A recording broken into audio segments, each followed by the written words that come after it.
sant leen gërëm leen yéen ñi safoo di teewlu seen xibaar info yegsi nañ nag ak beneenub xibaar jëm ci Halima Suppo ñu gën ko xam ci Halima Fall moom Halima Fall nag gannaaw ba nga xamante ne takk der yi jot nañ ko teg loxo gannaaw ba muy jaay ay produits yoo xamante ne ñu ngi koy dippee ay boulet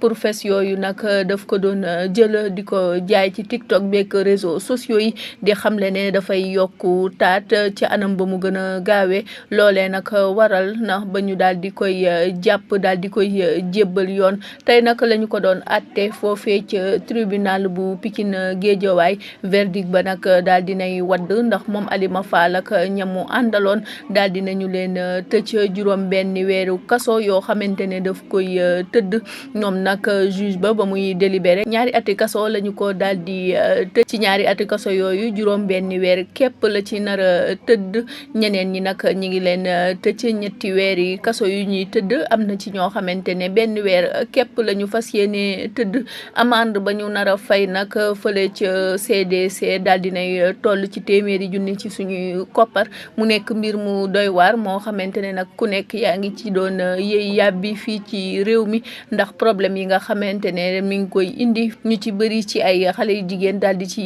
jële ay gàllankoor jëm ci seen wàllum wér-gu-yaram loolee nag waraloon na ba ñi nga xamante ne ñooy yëngu ci wàllum santé daal di jébbal ab plainte fële ca yoon ngir ñu mën a daal di àtte mbir mi moom Halima Suppo nag jàpp leen ne yoon nag mujjee nag daal di teg loxo ba mu fas yéene tëdd juróom benn weer yoo xamante ne dafay nekk foofee ca kaso ba ngir fàttali kile di Halima Suppo nag jàpp leen ne mu ngi yor ab doom boo xamante ne ma ngi koy nampal ndax ba mu amee doom yàggul te doomam boobu feragul ba léegi mu nekk mbir mu doy waar moo xamante ne taxoon na ba mu tooy xolu ñu bëri ñenn ñi di xamle ne kii la di Halima Suppo nag moom dafa juum képp waaye nag li gën a garaawal mbir mi mooy publicité yi nga xamante ne ma ngi ko doon def ci internet beeg ci réseaux sociaux yi di xamle ne la muy jaay indiwul benn gàllankoor ci wàllu ba wérgu yaram loolee nag daal dinay tax ba ñu ko mujjee jébbal ay